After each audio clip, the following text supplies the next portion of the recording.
பல பேர் பல விதமாக பேசிட்டு இருக்கிறாங்க. இவருக்கு நெகோஷியேட் பண்ண தெரியல, இவருக்கு பிளாக் மெயில் பண்ண தெரியல, இவர் ராமதாஸ் மாதிரி அரசியல் பண்ண தெரியல. அவன் இங்கே நின்று பார்த்தாதான் தெரியும். ஒரு இயக்கத்தை தொடங்கி மக்களை திரட்டி ஒரு பொதுக்கூட்டம் போட்டு ஒரு பேரணியை நடத்தி அதில் வரக்கூடிய நெருக்கடிகளை எல்லாம் சந்தித்து பார்த்தால்தான் தெரியும். சும்மா இல்லை அரசியலுங்கிறது. யூடியூப் சேனல்ல உட்கார்ந்துட்டு பேசுறது இல்லை அரசியல். ஆளுங்கட்சி கூட்டணியில் தான் இருக்கிறோம். வடகாடு பிரச்சனைக்கு போராட்டம் நடத்த அனுமதி மறுக்கப்படுகிறது.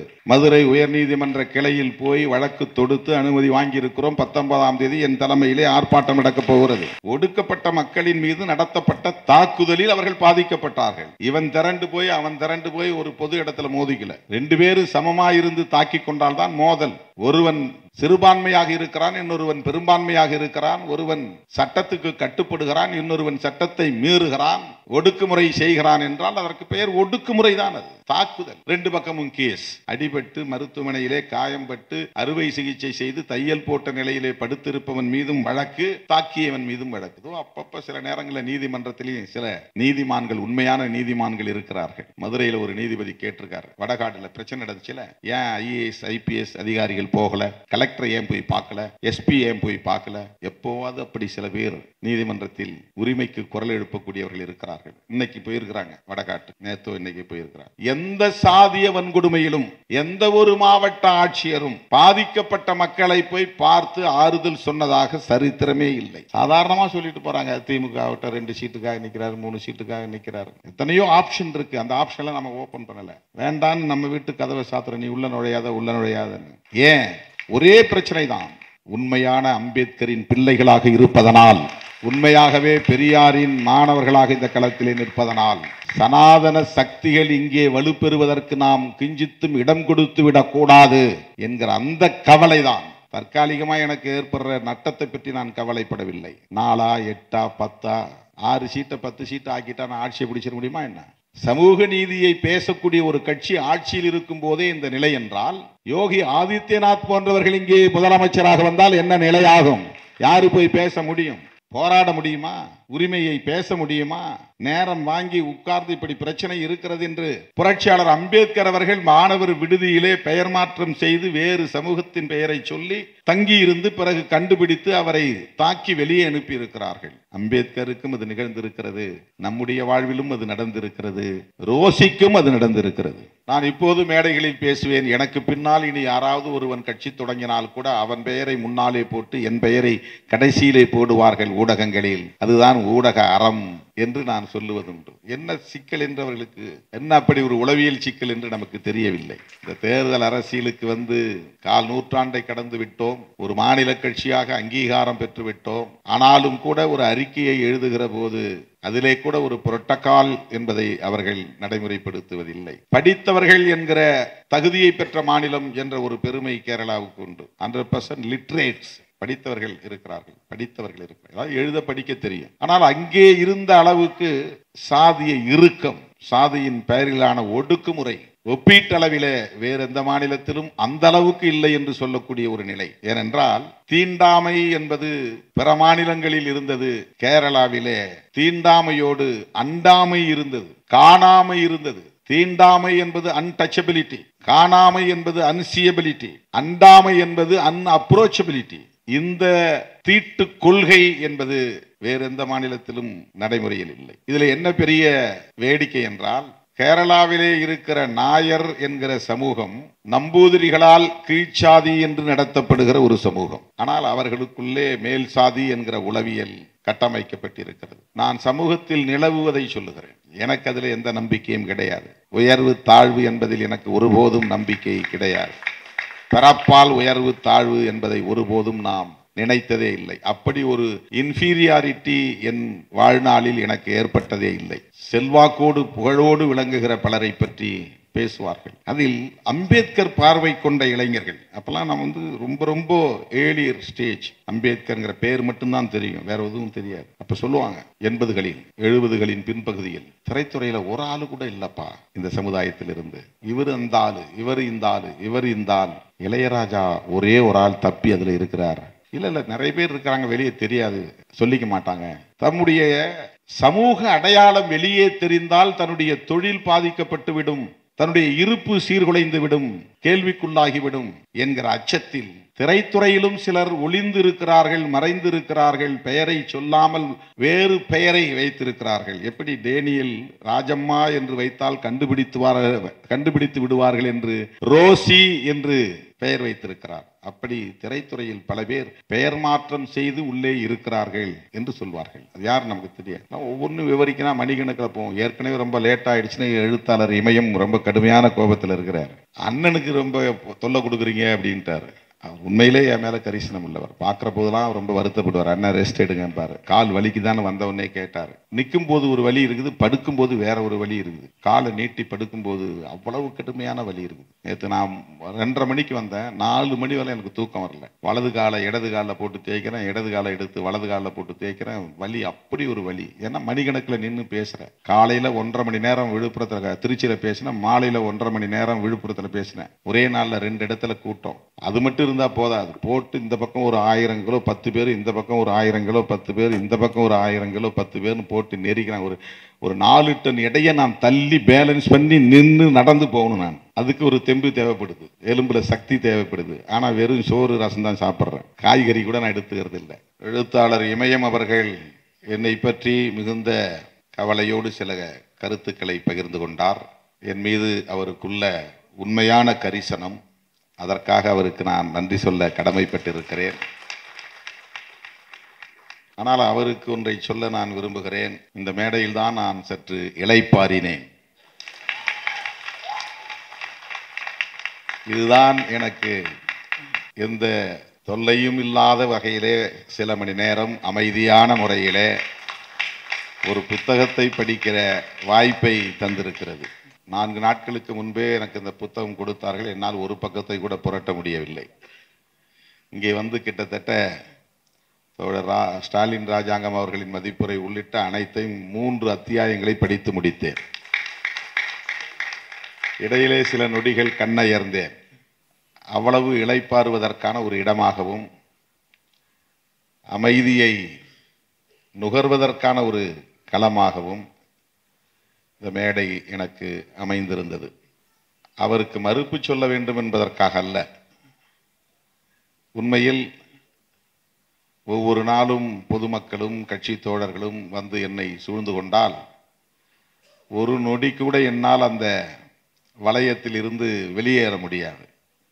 இன்றைக்கு காலை 8:30 மணியிலிருந்து நான் பார்வையாளர்களை சந்திக்க தொடங்கி இங்கே வருவதற்காக புறப்பட்ட 5:45 வரையிலும் ஒரு நொடியும் தனிமை இல்லாத ஒரு சூழலில் நான் இருந்தேன்.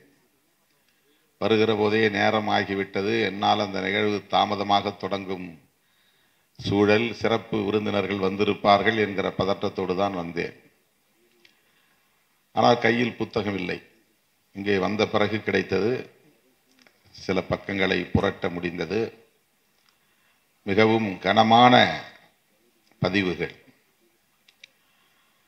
அந்த நூல் குறித்து மிக ஆழமான மதிப்புரையை தோழர் ஸ்டாலின் ராஜாங்கம் இங்கே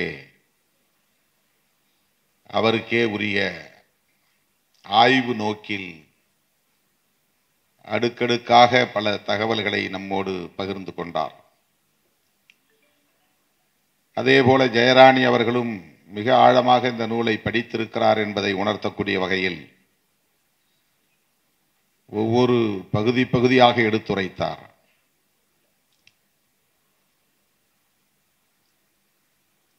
எழுத்தாளர் இமயம் அவர்களும் நூலை படிக்காமல் வரவில்லை என்பதை இங்கே உறுதிப்படுத்தினார். படித்துவிட்டுத்தான் நான் வந்திருக்கிறேன் என்று, இந்த சமூக சூழல் எவ்வாறு இருக்கிறது, அதை இந்த நூல் எப்படி படம் பிடித்து காட்டுகிறது, இது போன்ற ஒரு நூல் தமிழிலும் தமிழ் சினிமா குறித்தும் வர வேண்டும் என்கிற தனது ஏக்கத்தையும் இங்கே பதிவு செய்திருக்கிறார். ஆகவே இந்த நூல் குறித்து இவர்கள் மூவரும் தந்திருக்கிற மதிப்புரை நமக்கு இது போன்ற நூல்களை தேடி படிக்க வேண்டும் என்கிற உந்துதலை தந்திருக்கிறது. இது போன்ற நூல்களை பதிப்பிக்க வேண்டும். திருநங்கை பதிப்பகம் அந்த பணியை ஆற்றி இருக்கிறது என்கிற தகவலையும் சேர்த்து தந்திருக்கிறது.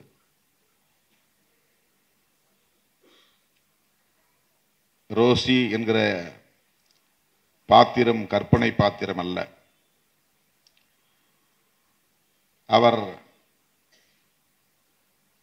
ஒரு கதாநாயகியாக முதலில் தேர்வு செய்யப்பட்டது எப்படி, அவருடைய குடும்ப பின்னணி என்ன என்பது குறித்து பேசுகிற ஒரு நூலாக இது இருந்தாலும்,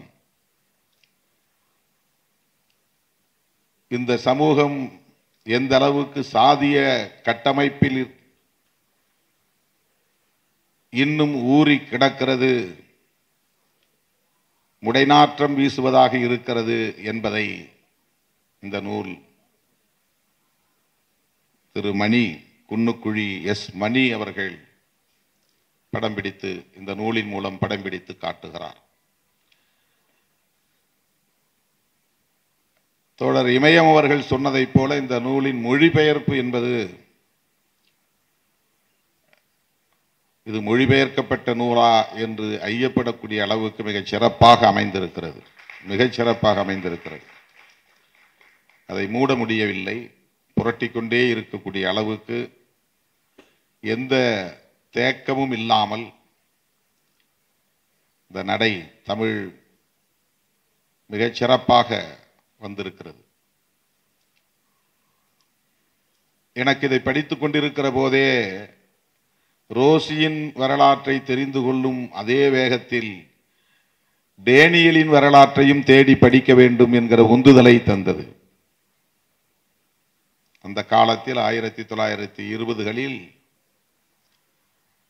டேனியல் என்கிற அந்த ஆளுமை பயாஸ்கோப் இருந்த காலத்தில்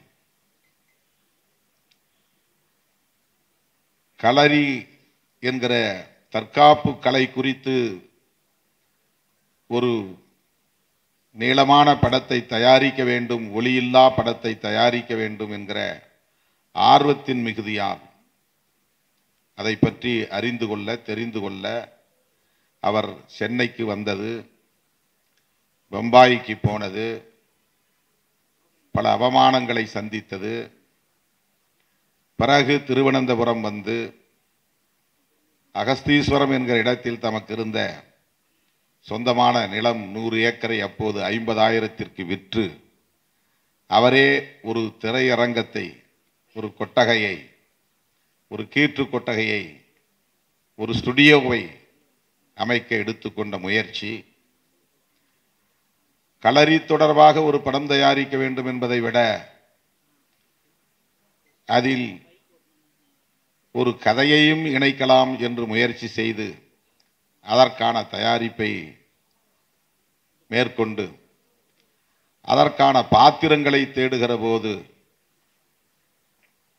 அன்றைய சூழலில் பெண்கள் இது போன்ற பொதுவெளிக்கு வர முடியாது என்கிற நெருக்கடி இருந்த காலத்தில் ஒரு ஆண்மகனையே பெண் வேடமிட்டு நடிக்க வைக்கலாம் என்றெல்லாம் எண்ணிய சூழலில் அவருக்கு ஜான்சன் என்பவர் மூலம் அறிமுகமான ஒரு ஆளுமைதான் ராஜம்மா என்கிற ரோசி. அந்த பெண்மணி ஒரு கூலி தொழிலாளி குடும்பத்தை சார்ந்தவர். புல்லறுத்து விற்பனை செய்து அதன் மூலம் வயிறு கழுவும் ஒரு வறுமையான குடும்பத்தில் தோன்றியவர். அதே வேளையில் புலையர் சமூகத்திற்கென்று இருக்கிற நாட்டுப்புற கலைகளில் ஈடுபாடு கொண்டவர். அதனால் ஜான்சன் என்பவருக்கு அவருடைய அறிமுகம் கிடைத்திருக்கிறது. நாட்டுப்புற கலைகளில் கூட பெண்கள் ஈடுபட முடியாது. ஸ்டாலின் ராஜாங்கம் அவர்கள் தன்னுடைய அணிந்துரையிலே பெண்கள் அந்த காலத்தில் எப்படிப்பட்ட ஒடுக்குமுறைக்கு உள்ளாகி இருந்தார்கள் என்பதை சொல்லுகிற போது ஆண்களே பெண் வேடம் ஏற்று நடிக்கிற நிலை இருந்தது என்பதை சுட்டிக்காட்டுகிறார். அப்படி இருந்த காலத்தில் நாட்டுப்புற கலைகளில் கூட பெண்களை, பெண் பிள்ளைகளை ஈடுபட வைப்பது என்பது எவ்வளவு சவால் என்பதை நாம் அறிவோம். தப்பித்தவறி அந்த குடும்பத்தில்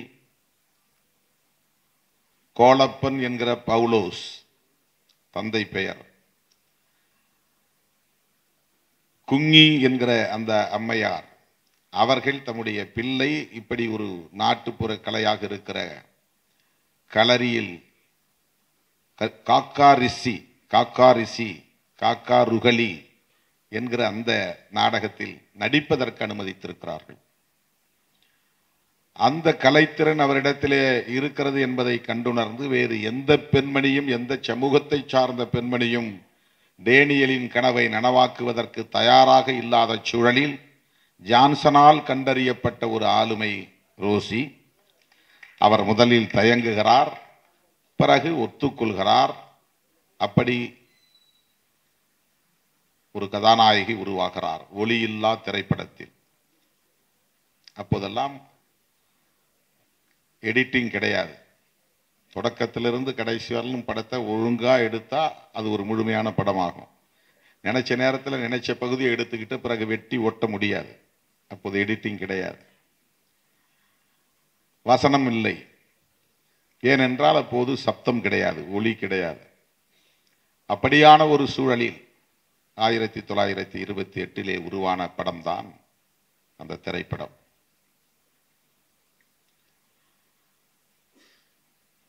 இந்த இடத்தில் நாம் எழுத்தாளர், ஊடகவியலாளர் குன்னுக்குழி எஸ். மணி அவர்களை நெஞ்சார பாராட்ட வேண்டும், அவரை வாழ்த்த வேண்டும். திருத்தப்பட்ட ஒரு வரலாற்றை இந்த சமூகத்தில் ஒரு கொடையாக நமக்கு வழங்கி இருக்கிறார். திருத்தி எழுதப்பட்ட வரலாறு, அவதூறுகளை கலைந்தெறிந்து, பொய்யும் புரட்டுகளை உதறி எறிந்து, உண்மை தரவுகளை ஆண்டு கணக்கில் தேடி அலைந்து கண்டுபிடித்து அவற்றை தொகுத்து ஒரு படைப்பை அவர் உருவாக்கி இருக்கிறார். தோழர்கள் இங்கே சொன்னார்கள், ரோசியின் நடத்தை குறித்த அவதூறுகள், ரோசியின் குடும்பத்தை குறித்த திரிவுகள், இன்னும் பல மறைக்கப்பட்ட வரலாறு. வரலாறு எப்படி எழுதப்படுகிறது என்பதை ராஜாங்கம், ஸ்டாலின் ராஜாங்கம் சொல்லுகிறார். அதில் எப்படியெல்லாம் எழுத்தாளர்களால் அவரவர் விருப்பம் போல நிகழ்கிறது என்கிற போது, ஒன்று விடுபடல், இன்னொன்று இருட்டடிப்பு, இன்னொன்று திரிபு. திரித்து எழுதுவது, திட்டமிட்டே இருட்டடிப்பு செய்வது, போதிய முயற்சி இல்லாமல் தரவுகள் விடுபட்டு போவது ஆகியவற்றால் வரலாறு முழுமையடைவதில்லை. அரைகுறை வரலாறு தான் நம் கைகளில் கிடைக்கின்றன. பாடப்புத்தகங்களில் படிக்கிற வரலாறு கூட முழுமையானது என்று சொல்ல முடியாது.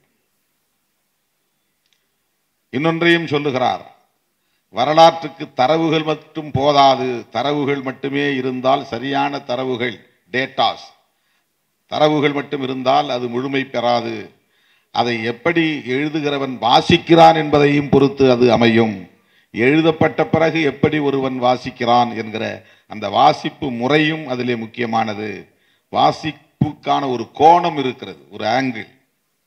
ஒருவன் ஒன்றை எப்படி வாசித்து புரிந்து கொள்கிறான்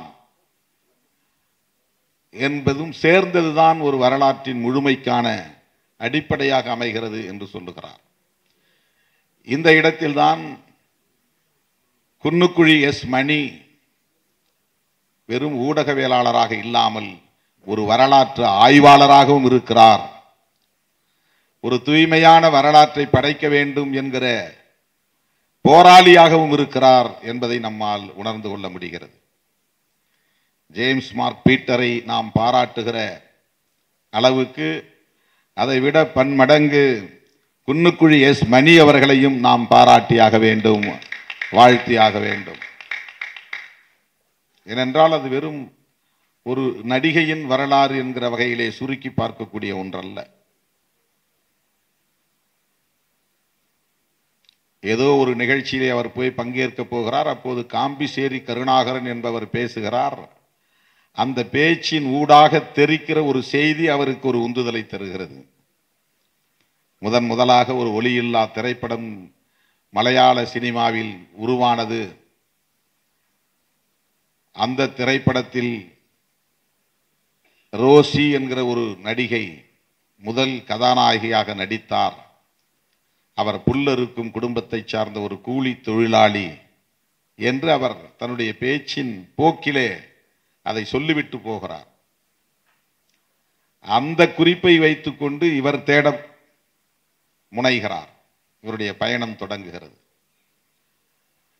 அந்த படத்தை இயக்கிய இயக்குனர் யார் என்று தேடுகிறார். அந்த இயக்குனரை அவர் கண்ட அந்த முதல் காட்சியே நம்மை நெகிழ வைக்கிறது. படுக்கை விரிப்பில்லாத ஒரு கட்டிலில் எழுந்திருக்க முடியாத அளவுக்கு படுக்கையாய் கிடக்கிற டேனியலை போய் பார்த்து தான் ஒரு பத்திரிகையாளன் என்று சொன்னபோது அவர் கண்களில் பிரகாசம் இருந்தது. அப்போது ரோசியை பற்றி கேட்டேன். ரோசியை பற்றி அவரால் ஒரு சில தகவலை மட்டும்தான் சொல்ல முடிந்தது. ஒரு இடத்தை சொல்லி அந்த இடத்தின் மேற்கு பகுதியிலே ஒரு வீட்டில் அவர் குடியிருந்தார் என்கிற தகவல் மட்டும்தான். அதை வைத்துக்கொண்டு அடுத்த நகர்வை எஸ் மணி மேற்கொள்கிறார். அங்கேதான் ஜான்சன் கிடைக்கிறார். இப்படி பல ஆண்டுகள், சொல்ல போனால் சில 10 ஆண்டுகள், ஏறத்தாழ 40 ஆண்டுகள் ஒரு தேடல் என்பது சாதாரணமான ஒன்றல்ல. ஒரு வரலாற்று ஆய்வு என்பது, சமூக பகுப்பாய்வு என்பது நினைத்து பார்க்கவே நமக்கு சிலிர்க்கிறது.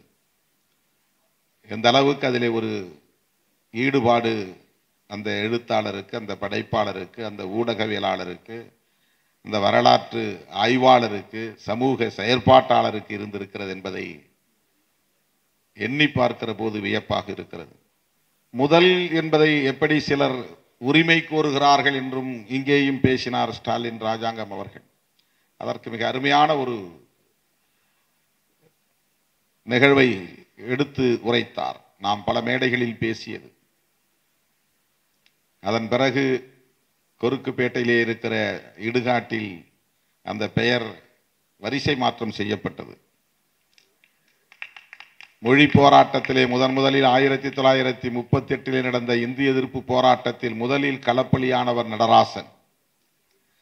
அவருடைய குடும்பம் ராயபுரத்திலே இருக்கிறது என்று தெரிந்து தேடி போய் அந்த குடும்பத்தினரின் வாரிசுகளை சந்தித்து அவர்களோடு நாங்கள் புகைப்படம் எடுத்துக்கொண்டோம் 20-25 ஆண்டுகளுக்கு முன்பு. நான் அப்போது மேடைகளில் பேசுவதுண்டு. முதலில் இறந்தவர் நடராசன் தான்.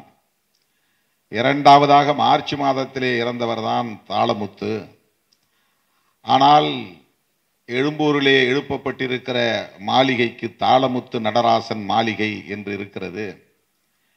மேடைகளில் முழங்கக்கூடிய தமிழ் அறிஞர்களெல்லாம் தாளமுத்து நடராசன் என்றுதான் முழங்குகிறார்கள். இது வரலாற்று பிழை. நடராசன் தாளமுத்து என்றுதான் சொல்ல வேண்டும். அந்த நினைவிடத்திலும் நடராசன் தாளமுத்து நினைவிடம் என்று மாற்ற வேண்டும் என்று பல மேடைகளில் நான் பல 10 ஆண்டுகளுக்கு முன்பு, சில 10 ஆண்டுகளுக்கு முன்பு பேசியிருக்கிறேன். அதைத்தான் இங்கே அவர் ஒரு எடுத்துக்காட்டாக பதிவு செய்திருக்கிறார். ரோசி அல்ல முதல் கதாநாயகி, ஒரு ஆங்கிலோ இந்திய பெண்மணிதான் என்று கேரளாவில் இருப்பவர்கள் வரலாற்றை திரிக்கிறார்கள் என்று குன்னுக்குழி எஸ் மணி ஆதங்கப்படுவதை இங்கே சுட்டிக்காட்டுகிறார். அதன் பிறகு இன்னொரு பெண்மணியை, கமலம் என்கிற நடிகை, பேசும் படம் வந்த பிறகு நடித்த முதல் நடிகை, அதனால் அதுதான் முதல் கதாநாயகி, அந்த அம்மையார் தான் முதல் கதாநாயகி என்று வரலாற்றை திரிக்கிறார்கள். நான் இப்போது மேடைகளில் பேசுவேன். எனக்கு பின்னால் இனி யாராவது ஒருவன் கட்சி தொடங்கினால் கூட அவன் பெயரை முன்னாலே போட்டு என் பெயரை கடைசியிலே போடுவார்கள் ஊடகங்களில். அதுதான் ஊடக அறம் என்று நான் சொல்லுவதுண்டு. என்ன சிக்கல் என்றவர்களுக்கு என்ன அப்படி ஒரு உளவியல் சிக்கல் என்று நமக்கு தெரியவில்லை. இந்த தேர்தல் அரசியலுக்கு வந்து கால் நூற்றாண்டை கடந்து விட்டோம். ஒரு மாநில கட்சியாக அங்கீகாரம் பெற்றுவிட்டோம். ஆனாலும் கூட ஒரு அறிக்கையை எழுதுகிற போது அதிலே கூட ஒரு புரோட்டோகால் என்பதை அவர்கள் நடைமுறைப்படுத்துவதில்லை. இதில் என்ன பெரிய வேடிக்கை என்றால், கேரளாவிலே இருக்கிற நாயர் என்கிற சமூகம் நம்பூதிரிகளால் கீழ்ச்சாதி என்று நடத்தப்படுகிற ஒரு சமூகம். ஆனால் அவர்களுக்குள்ளே மேல் சாதி என்கிற உளவியல் கட்டமைக்கப்பட்டிருக்கிறது. நான் சமூகத்தில் நிலவுவதை சொல்லுகிறேன். எனக்கு அதில் எந்த நம்பிக்கையும் கிடையாது. உயர்வு தாழ்வு என்பதில் எனக்கு ஒருபோதும் நம்பிக்கை கிடையாது. பிறப்பால் உயர்வு தாழ்வு என்பதை ஒருபோதும் நாம் நினைத்ததே இல்லை. அப்படி ஒரு இன்ஃபீரியாரிட்டி என் வாழ்நாளில் எனக்கு ஏற்பட்டதே இல்லை. நான் கூட ஒரு மேடையிலே பேசுவேன். பொருளாதாரத்தில் என்னை விட ஒருவன் உயர்ந்தவன் இருக்கலாம், கல்வியால் என்னை விட ஒருவன் உயர்ந்தவன் இருக்கலாம், வேறு ஆற்றல்களால் எழுத்தாற்றல் பேச்சாற்றல் போன்றவற்றால் என்னை விட ஒருவன் உயர்ந்தவன் இருக்கலாம். ஆனால் பரப்பால் ஒருவன் உயர்ந்தவன் என்று எவனும் இல்லை. அதை நான் ஏற்க மாட்டேன் என்று சொல்லியிருக்கிறேன். ஆகவே கேரளாவில் இருக்கிற சமூகத்தில் மிக உயர்ந்தவர்கள் என்று நம்பூதிரிகள் தான் கருதுகிறார்கள்.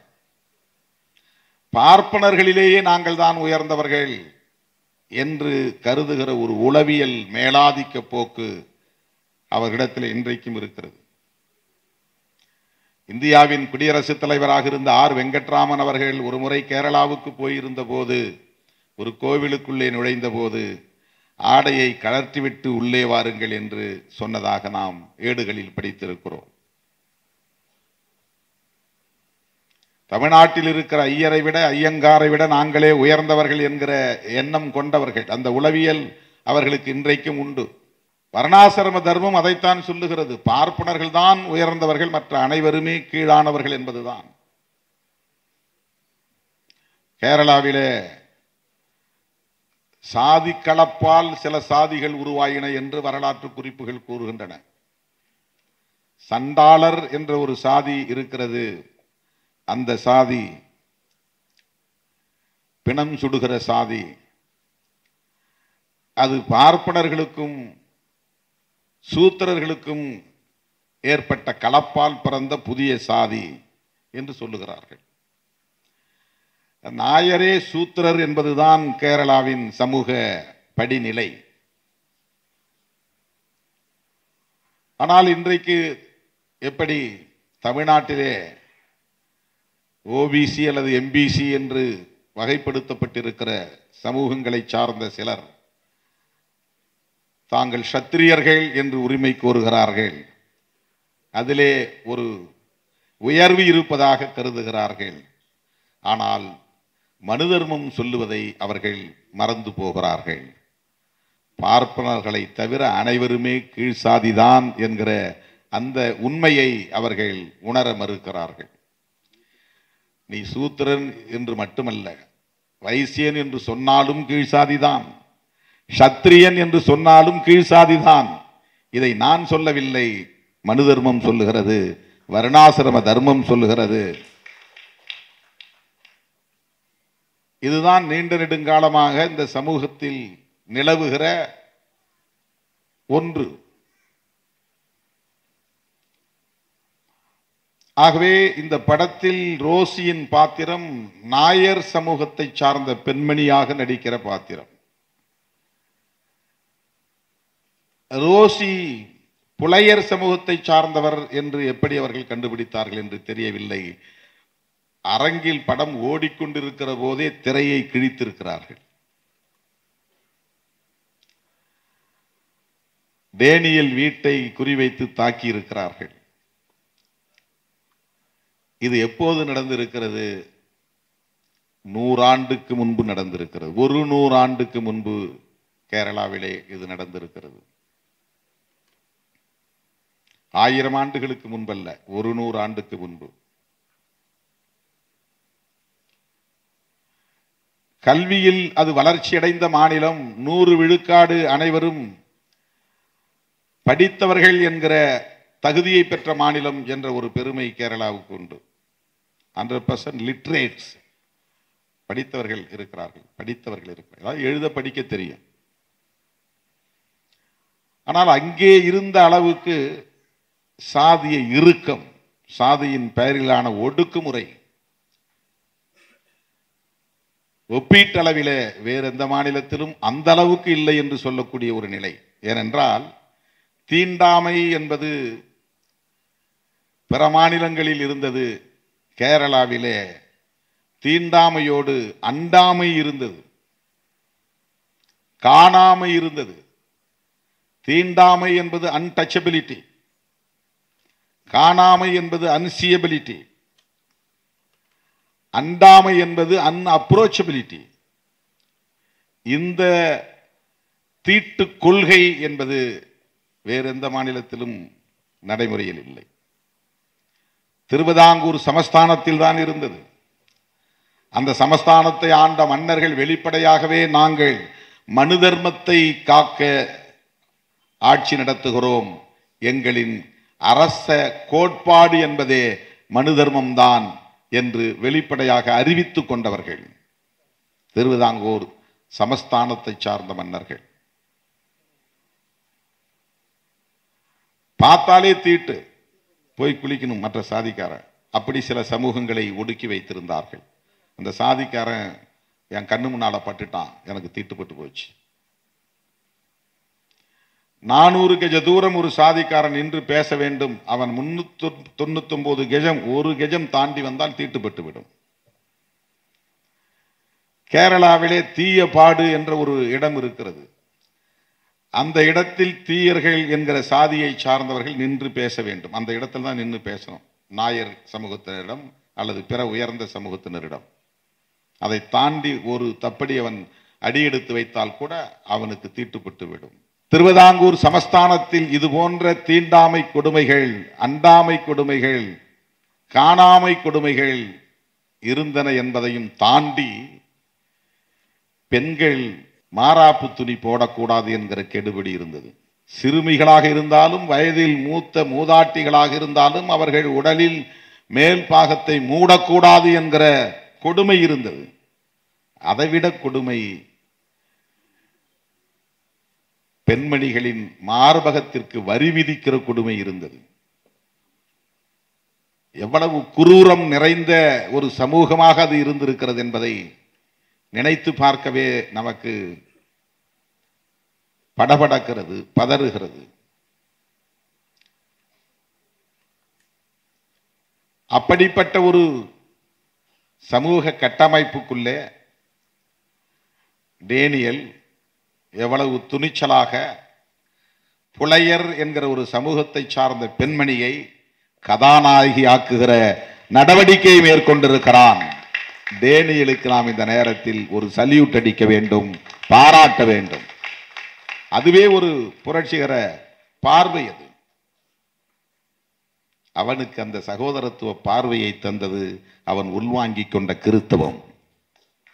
அவன் ஒரு சனாதன சக்தியாகவே இருந்திருந்தால் அந்த துணிச்சல் வந்திருக்காது. அவனை பக்குவப்படுத்தியது, பண்படுத்தியது அவன் ஏற்றுக்கொண்ட கிறிஸ்தவம். கிறிஸ்தவத்தின் உயிர் மூச்சு கோட்பாடு சகோதரத்துவம், இஸ்லாத்தின் உயிர் மூச்சு கோட்பாடு சகோதரத்துவம், பௌத்தத்தின் உயிர் மூச்சு கோட்பாடு சகோதரத்துவம். உலகத்தில் தோன்றிய எல்லா மதங்களும் சகோதரத்துவத்தை தான் உயர்த்தி பிடிக்கின்றன. பாழாய் போன இந்த மண்ணில் தான் சகோதரத்துவமே பகை என்கிற ஒரு கருத்தியல் வளர்ந்து நிலை பெற்று இருக்கிறது. பரப்பின் அடிப்படையில் உயர்வு தாழ்வு என்பதை உயிர் மூச்சு கோட்பாடாக கொண்டிருக்கிற ஒரு சமூக கட்டமைப்பாக இது இருக்கிறது. பரிந்துரை செய்தவனும் ஜான்சன். இல்லை என்றால் ஒரு புலையர் சமுதாயத்தை சார்ந்த பெண்ணை போய் நாடகத்தை சினிமாவில் நடிக்கிறியா அப்படின்னு கேட்கிற துணிச்சல் வந்திருக்காது. பெண்களுக்கு எதிரான ஒடுக்குமுறை என்பதுதான் சனாதனத்தின் உயிர் முடிச்சு. அவங்களுடைய உயிர் முடிச்சு எங்க இருக்கு அப்படின்னா, உயிர் நிலை எங்கே இருக்குன்னா பெண்களுக்கு எதிரான ஒடுக்குமுறை தான் சனாதனம். பெண்கள் விடுதலை பெற்றால் சனாதனம் அழிந்து போகும், சனாதனம் வீழ்த்தப்படும். பெண் விடுதலையில்தான் எல்லாம் அடங்கி இருக்கிறது. இங்கே சனாதனம் உயிர்ப்போடு இருப்பதற்கு பெண்ணை ஒடுக்கி வைத்திருப்பதன் மூலம்தான் சாதி கலப்பு ஏற்பட்டு விடக்கூடாது. அதனால் ஒடுக்கப்பட்டவள் தான் பெண். சாதி கலப்பு ஏற்படும் என்ற நிலை வந்தால் ஹானர் கில்லிங், ஆணவ கொலை, சாதி கலப்பு ஏற்பட்டு விடக்கூடாது. எனவே பெண்ணை ஒடுக்கிவை, முடக்கிவை, பதுக்கிவை, அடக்கிவை, கட்டுப்பாட்டுக்குள் வை. அவளின் ஒவ்வொரு அசைவையும் கண்காணிப்பு செய்.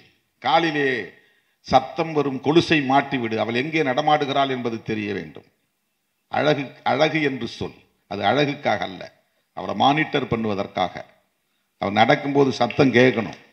வீட்டுக்குள்ளதான் இருக்கிறாளா வெளியே போயிட்டாளான்னு மாமியாருக்கு தெரியணும், புருஷனுக்கு தெரியணும், மாமனாருக்கு தெரியணும், நாத்தரானுக்கு தெரியணும். சல் சல்னு சத்தம் வரும்போது இங்கதான் இருக்கிறாள் என்று அவர்கள் உறுதிப்படுத்திக் கொள்வார்கள். இல்லைன்னா ஆளை காணும் தேட ஆரம்பிச்சுடுவாங்க.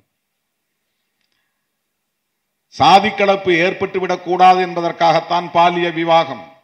அவ பருவத்துக்கு வருவது கூட மாமனார் பார்வையில் வர வேண்டும், மாமியார் பார்வையில் வர வேண்டும், புருஷனுடைய பார்வையில் வர வேண்டும். இங்க வந்த பிறகுதான் அவ பருவ வயதை எட்டினால், வயதுக்கு வந்தால் அதை உறுதிப்படுத்தணும். அங்க பிறந்த இடத்துல வயதுக்கு வந்தான்னா அங்க என்ன நடந்தது நமக்கு தெரியாது. இங்க வயதுக்கு வந்தாங்கிறத நாம் பார்க்கணும், நாம் உறுதிப்படுத்தணும். மாமனாருக்கு தெரியணும், மாமியாருக்கு தெரியணும், புருஷனுக்கு தெரியணும், நாத்தனாவுக்கு தெரியணும், கூட பிறந்தவங்களுக்கு தெரியணும். ஆமா, அந்த பொண்ணு 7 வயசுல இங்க வந்துருச்சு, 8 வயசு 9 வயசுல வயசுக்கு வந்துச்சு, அதுக்கு பிறகு எங்க கண்காணிப்புல தான் இருக்கு. அந்த பெண் தவறான உறவுக்கு வாய்ப்பே இல்லை. அதனால் அவளுக்கு பிறக்கிற பிள்ளைகள் என் மகனுக்கே பிறந்தது என்று அவன் உறுதி செய்ய விரும்புகிறான். நான் சேர்க்கிற கோடிக்கணக்கான சொத்தும் என் வாரிசுக்கே போய் சேர வேண்டும், அது என் வாரிசுதான் என்று நான் உறுதிப்படுத்த வேண்டுமானால் என் வீட்டுக்கு வருகிற மருமகள் என் மகனோடு மட்டுமே உறவாடியவளாக இருக்க வேண்டும் என்று உறுதிப்படுத்துவதற்குத்தான் பால்ய விவாகம். சிறுமி திருமணம், குழந்தை திருமணம், இதுவெல்லாம் வேறு எந்த சமூகத்திலும் கிடையாது. இந்த கலாச்சாரம் வேறு எந்த மதத்திலும் கிடையாது. உலகம் முழுவதும் பெண்களை ஒடுக்கி வைக்கிறார்கள் என்பது உண்மைதான். ஆனால் பால்ய விவாகம் என்கிற கலாச்சாரம் வேறு எந்த மதத்திலும் கிடையாது. கற்பு என்கிற கோட்பாடு வேறு எந்த மதத்திலும் கிடையாது. ஆனால் எல்லா நாடுகளிலும் பெண்களை 2ஆம் தர குடிமக்களாக அடிமைப்படுத்தி வைத்திருக்கிறார்கள் என்பதிலே யாருக்கும் மாற்று கருத்து இல்லை. இதுவெல்லாம் மிகவும் நுட்பமான ஒடுக்குமுறை, மிக மிக நுட்பமான ஒடுக்குமுறை. எத்தனை சாதிகள் வேண்டுமானாலும் இருக்கலாம், ஆனால் சாதி கலப்பு ஏற்பட்டு விடக்கூடாது என்பது சனாதனத்தின் உச்சமான ஒரு குரூரம். அது மிக உச்சமான குரூரம். அது அதனால் சதி வழக்கம் என்ற ஒன்று நடைமுறையில் இருந்தது. உலகத்தில் வேறு எந்த சமூகத்திலும் இல்லாத ஒரு வன்கொடுமை அது. கணவன் இறந்த பிறகு மனைவி வாழ்ந்தால் அவள் உறுதிப்பாட்டோடு இருப்பாள் என்பதற்கு உத்தரவாதம் இல்லை. அவளை யாரும் பிறகு கண்காணிக்க முடியாது. எனவே கணவனோடு சேர்த்து எரித்து விட்டால் அவள் பத்தினியாய் மாய்ந்தாள் என்று அவளுக்கு ஒரு கோவிலை கட்டிவிடலாம். சதி மாதா.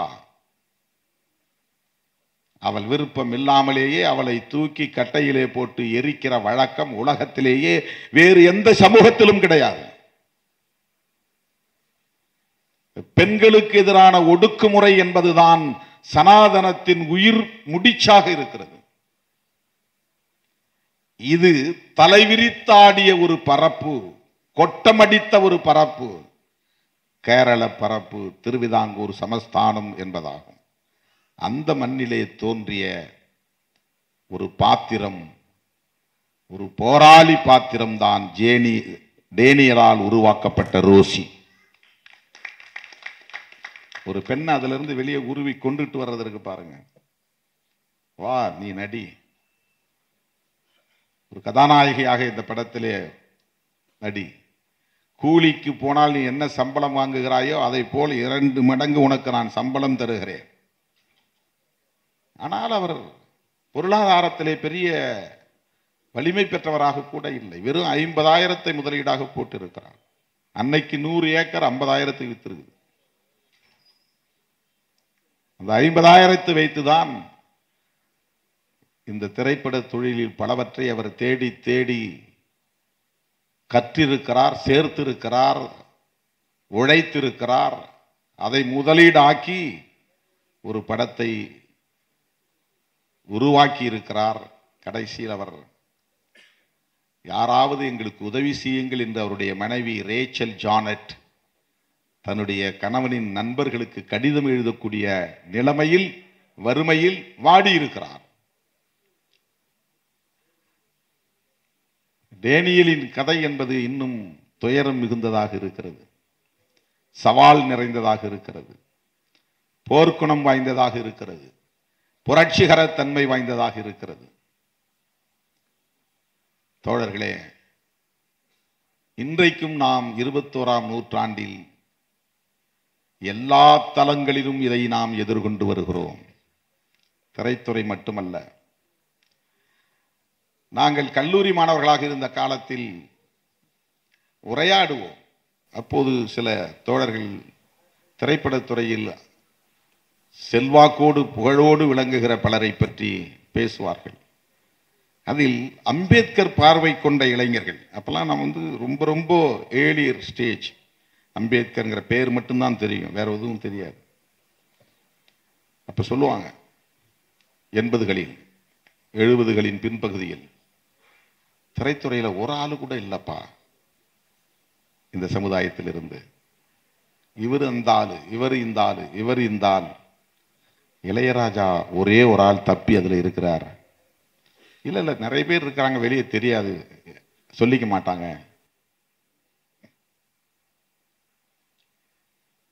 தம்முடைய சமூக அடையாளம் வெளியே தெரிந்தால் தன்னுடைய தொழில் பாதிக்கப்பட்டு விடும், தன்னுடைய இருப்பு சீர்குலைந்து விடும், கேள்விக்குள்ளாகிவிடும் என்கிற அச்சத்தில் திரைத்துறையிலும் சிலர் ஒளிந்திருக்கிறார்கள், மறைந்திருக்கிறார்கள், பெயரை சொல்லாமல் வேறு பெயரை வைத்திருக்கிறார்கள். எப்படி டேனியல் ராஜம்மா என்று வைத்தால் கண்டுபிடித்து விடுவார்கள் என்று ரோசி என்று பெயர் வைத்திருக்கிறார். அப்படி திரைத்துறையில் பல பேர் பெயர் மாற்றம் செய்து உள்ளே இருக்கிறார்கள் என்று சொல்வார்கள். அது யார் நமக்கு தெரியாது.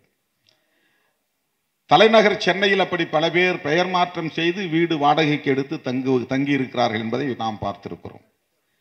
புரட்சியாளர் அம்பேத்கர் அவர்கள் மாணவர் விடுதியிலே பெயர் மாற்றம் செய்து வேறு சமூகத்தின் பெயரை சொல்லி தங்கியிருந்து பிறகு கண்டுபிடித்து அவரை தாக்கி வெளியே அனுப்பி இருக்கிறார்கள். அம்பேத்கருக்கும் அது நிகழ்ந்திருக்கிறது, நம்முடைய வாழ்விலும் அது நடந்திருக்கிறது, ரோசிக்கும் அது நடந்திருக்கிறது.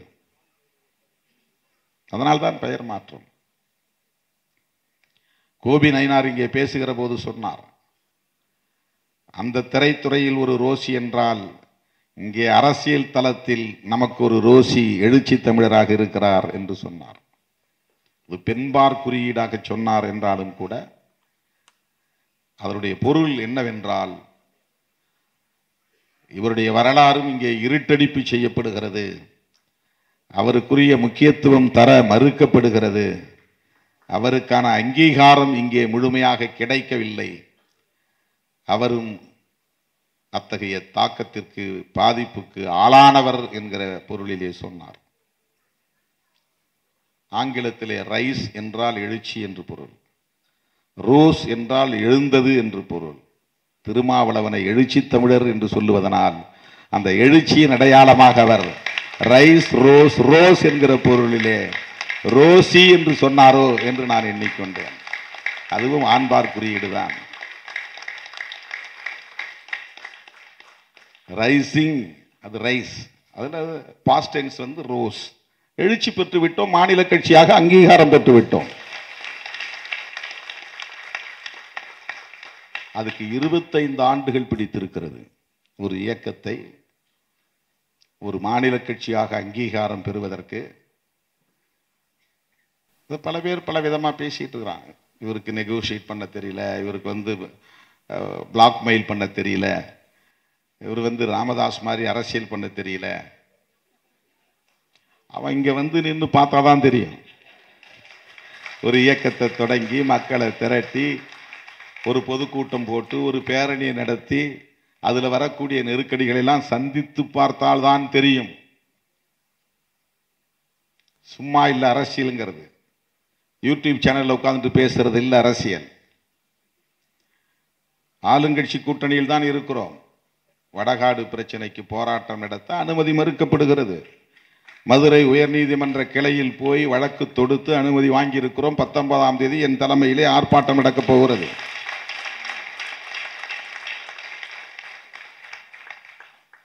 இன்றைக்கும் சாதி வெறியாட்டத்தை இருதரப்பு மோதல் என்று போடுகிறார்கள். ஒருத்தன் வீட்டுக்குள்ள சும்மா இருக்கிறான், சில சாதி வெறிகள் வந்து பூந்து அடிக்கிறான். அது எப்படி கலவரம் மோதல் என்றாகும்? அது வந்து ஒடுக்குமுறை, அது தாக்குதல். எழுதும் போதே சொல் ரொம்ப முக்கியமானது. ஒடுக்கப்பட்ட மக்களின் மீது நடத்தப்பட்ட தாக்குதலில் அவர்கள் பாதிக்கப்பட்டார்கள். இவன் திரண்டு போய் அவன் திரண்டு போய் ஒரு பொது இடத்துல மோதிக்கல. 2 பேரும் சமமாயிருந்து தாக்கி கொண்டால்தான் மோதல். ஒருவன் சிறுபான்மையாக இருக்கிறான், இன்னொருவன் பெரும்பான்மையாக இருக்கிறான். ஒருவன் சட்டத்துக்கு கட்டுப்படுகிறான், இன்னொருவன் சட்டத்தை மீறுகிறான், ஒடுக்குமுறை செய்கிறான் என்றால் அதற்கு பெயர் ஒடுக்குமுறை தான். அது தாக்குதல். 2 பக்கமும் கேஸ். அடிபட்டு மருத்துவமனையிலே காயம்பட்டு அறுவை சிகிச்சை செய்து தையல் போட்ட நிலையிலே படுத்திருப்பவன் மீதும் வழக்கு, தாக்கியவன் மீதும் வழக்கு. ஆக இந்த பிரச்சனையை வெறும் சட்டம் ஒழுங்கு பிரச்சனையாகத்தான் பியூரோக்ராட்ஸ் பார்க்கிறார்கள். இது ஒரு சாதிய ஒடுக்குமுறை, அதனால் அதை தடுத்து நிறுத்த வேண்டும், ஒடுக்குமுறை செய்தவர்கள் மீது நடவடிக்கை எடுக்க வேண்டும் என்கிற பார்வை அதிகார வர்க்கத்திடம் இல்லை. ஏதோ அப்பப்ப சில நேரங்களில் நீதிமன்றத்திலேயும் சில நீதிமான்கள், உண்மையான நீதிமான்கள் இருக்கிறார்கள். மதுரையில் ஒரு நீதிபதி கேட்டிருக்காரு, வடகாட்டில் பிரச்சனை நடந்துச்சுல, ஏன் ஐஏஎஸ் ஐபிஎஸ் அதிகாரிகள் போகல, கலெக்டரை ஏன் போய் பார்க்கல, எஸ்பி ஏன் போய் பார்க்கல? எப்போவாது அப்படி சில பேர் நீதிமன்றத்தில் உரிமைக்கு குரல் எழுப்பக்கூடியவர்கள் இருக்கிறார்கள். இன்னைக்கு போயிருக்கிறாங்க வடகாட்டுக்கு, நேத்தோ இன்னைக்கு போயிருக்கிறார். எந்த சாதிய வன்கொடுமையிலும் எந்த ஒரு மாவட்ட ஆட்சியரும் பாதிக்கப்பட்ட மக்களை போய் பார்த்து ஆறுதல் சொன்னதாக சரித்திரமே இல்லை, சான்றுகளே இல்லை. 21ஆம் நூற்றாண்டிலும் இது தொடர்கிறது. இப்படிப்பட்ட இந்த சமூக கட்டமைப்பில் அதிகார வர்க்கத்திற்குள்ளேயும் இருக்கிற சாதியம், சாதிய மேலாதிக்கம் கோலோச்சக்கூடிய இந்த சூழலில் அங்குலம் அங்குலமாக போராடி போராடி ஒரு இயக்கம் இன்றைக்கு ஒரு மாநில கட்சியாக அங்கீகாரம் பெற்றிருக்கிறது என்றால் 5 முறை தமிழ்நாட்டை ஆண்டதற்கு சமம். விடுதலை சிறுத்தைகள் கட்சி ஒரு மாநில கட்சியாக அங்கீகாரம் பெற்றிருப்பது என்பது ஒவ்வொன்றும் விவரிக்கணும், மணிக்கணக்கில் போவோம். ஏற்கனவே ரொம்ப லேட் ஆயிடுச்சுன்னு எழுத்தாளர் இமயம் ரொம்ப கடுமையான கோபத்தில் இருக்கிறார். அண்ணனுக்கு ரொம்ப தொல்லை கொடுக்குறீங்க அப்படின்ட்டாரு. உண்மையிலே என் மேல கரிசனம் உள்ளவர். பார்க்குற போதெல்லாம் ரொம்ப வருத்தப்படுவார். அண்ணன் ரெஸ்ட் எடுங்கப்பாரு. கால் வலிக்குதான்னு வந்தவொடனே கேட்டார். நிற்கும் போது ஒரு வலி இருக்குது, படுக்கும்போது வேற ஒரு வலி இருக்குது. காலை நீட்டி படுக்கும்போது அவ்வளவு கடுமையான வலி இருக்குது. நேற்று நான் 2:30 மணிக்கு வந்தேன், 4 மணி வரை எனக்கு தூக்கம் வரல. வலது காலை இடது காலில் போட்டு தேய்க்கிறேன், இடது காலை எடுத்து வலது காலில் போட்டு தேய்க்கிறேன். வலி அப்படி ஒரு வலி. ஏன்னா மணிக்கணக்கில் நின்று பேசுகிறேன். காலையில் 1:30 மணி நேரம் விழுப்புரத்தில் திருச்சியில் பேசினேன், மாலையில் 1:30 மணி நேரம் விழுப்புரத்தில் பேசினேன். ஒரே நாளில் 2 இடத்துல கூட்டம். அது மட்டும் இருந்தால் போதாது. போட்டு இந்த பக்கம் ஒரு 1000 கிலோ 10 பேர், இந்த பக்கம் ஒரு 1000 கிலோ 10 பேர், இந்த பக்கம் ஒரு 1000 கிலோ 10 பேர்னு போட்டு நெருக்கிறான். ஒரு 4 டன் எடையை நான் தள்ளி பேலன்ஸ் பண்ணி நின்று நடந்து போகணும். நான் அதுக்கு ஒரு தெம்பு தேவைப்படுது, எலும்புல சக்தி தேவைப்படுது. ஆனால் வெறும் சோறு ரசம் தான் சாப்பிட்றேன், காய்கறி கூட நான் எடுத்துக்கிறது இல்லை. உண்மையிலே என் மீது அவருக்கு ஒரு கரிசனம் உண்டு, எல்லோருக்கும் உண்டு. இதை பற்றி பேச தொடங்கினால் நமக்கு பேச்சை நிறுத்த முடிவதில்லை. அடிவயிறு அப்படி பற்றி எரிகிறது. இந்த அநீதிகளை வேடிக்கை பார்க்க முடியவில்லை. வாய் சும்மா இருக்கே மாட்டேன்கிறது. இதையெல்லாம் பேசுகிற போது எதையாவது கடினமான சொற்களை கையாண்டு விடுவோமோ என்கிற பயம் வருகிறது. அவ்வளவு அநீதி, அவ்வளவு கொடுமை, அவ்வளவு நெருக்கடி, எந்த நேரமும் நெருப்பாற்றில் நீந்துவதை போன்ற ஒரு போராட்டம். சாதாரணமாக சொல்லிட்டு போறாங்க, திமுக 2 சீட்டுக்காக நிற்கிறாரு, 3 சீட்டுக்காக நிற்கிறாரு. எத்தனையோ ஆப்ஷன் இருக்கு, அந்த ஆப்ஷனை நம்ம ஓபன் பண்ணல. வேண்டான்னு நம்ம வீட்டு கதவை சாத்துற, நீ உள்ள நுழையாத உள்ள நுழையாதன்னு. ஏன்? ஒரே பிரச்சனை தான். உண்மையான அம்பேத்கரின் பிள்ளைகளாக இருப்பதனால், உண்மையாகவே பெரியாரின் மாணவர்களாக இந்த களத்திலே நிற்பதனால், சனாதன சக்திகள் இங்கே வலுப்பெறுவதற்கு நாம் கிஞ்சித்தும் இடம் கொடுத்து விடக்கூடாது என்கிற அந்த கவலைதான். தற்காலிகமாக எனக்கு ஏற்படுற நட்டத்தை பற்றி நான் கவலைப்படவில்லை.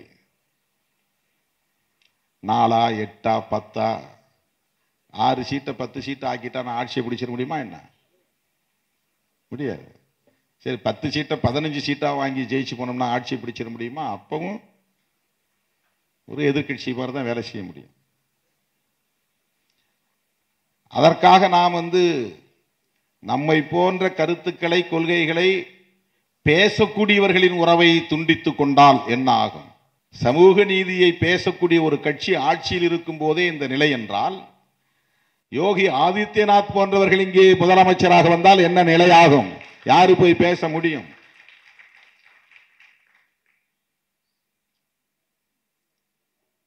போராட முடியுமா? உரிமையை பேச முடியுமா? நேரம் வாங்கி உட்கார்ந்து இப்படி பிரச்சனை இருக்கிறது என்று. தோழர்களே, இந்த நாவலை படிப்பது ரோசியை தெரிந்து கொள்வதற்காக அல்ல, இந்த சமூகத்தை புரிந்து கொள்வதற்காக. அதிலிருந்து எழுகிற கோபம் என்பது அங்கே இருக்கிற நாயர் சமூகத்திற்கு எதிராக அல்ல, இங்கே நிலை பெற்றிருக்கிற சனாதன தர்மத்திற்கு எதிராக.